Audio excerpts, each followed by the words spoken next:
Hey, Reading Christian Fellowship, it's John Kraft.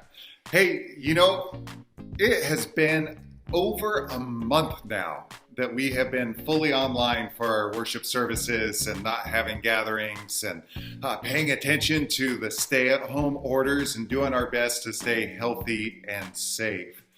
But a month ago, if you told me that today I would still be doing these video updates, I wouldn't have believed it. I was thinking, for certain we'll be gathered back together at the end of March. And then I thought it'll definitely be by Easter.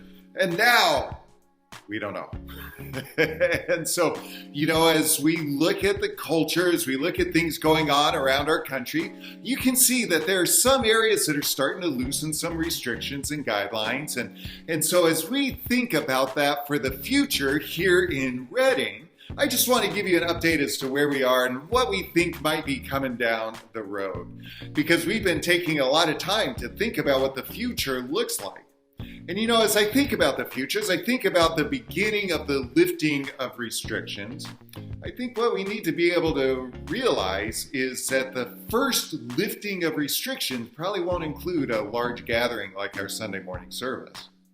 And so we will continue on gathering online as we have been over this last month, each Sunday at 9 o'clock and 11 at rcfellowship.org. But as we think about the future, as we think about maybe the first lifting of restrictions, it could be that we would be able to gather in groups of 10 or maybe even groups of 20.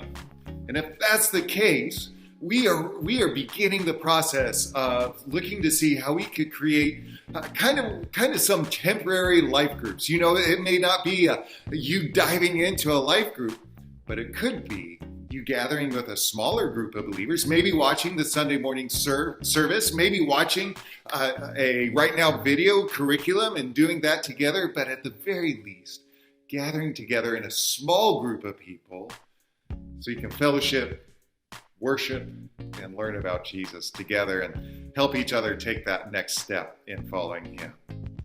But as we think about these plans, I really want to share with you some of our thought process behind it, what we're hoping to achieve. And so I'm going to show you a little bit of a diagram as to how we are trying to process information as it comes. The first factor is flexibility. That as we look to the future, at that time when we get back together, we simply don't know when that's going to be. And when it comes, we actually don't know what the guidelines are going to look like. So while we're trying to make plans and think about the future, we realize we have to be flexible in those plans. It also means that we need you to be flexible along with us because we simply don't know what the future holds. The second factor that we keep in mind is proactivity, that we are not idle and we are not just waiting to see what happens. We are actively thinking and brainstorming and praying through this issue as staff and as elders, as leadership, trying to think about the best way to move forward and be proactive in that. But the third factor that we're keeping in mind is safety. That we recognize that as we gather together that there will be some changes that will need to take place. So we're thinking through issues of what it looks like as far as seating, as far as how we collect an offering, as far as how we distribute the elements for communion.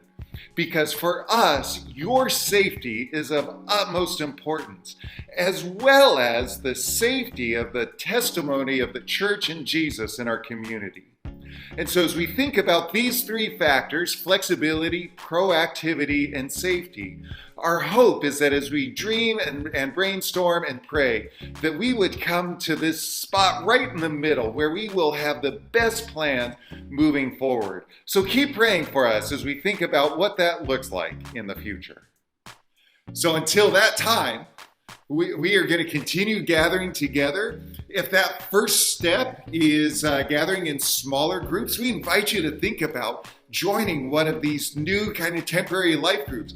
And maybe you're thinking, oh, that's something I would love to host in our home. If that's the case, you can contact Rick Penner at rick@rcfellowship.org, and we'll begin the process of putting some of these groups together. But until then, please know that we love you. We're here for you. We're looking forward to the day that we can get back together. Thanks for watching. God bless.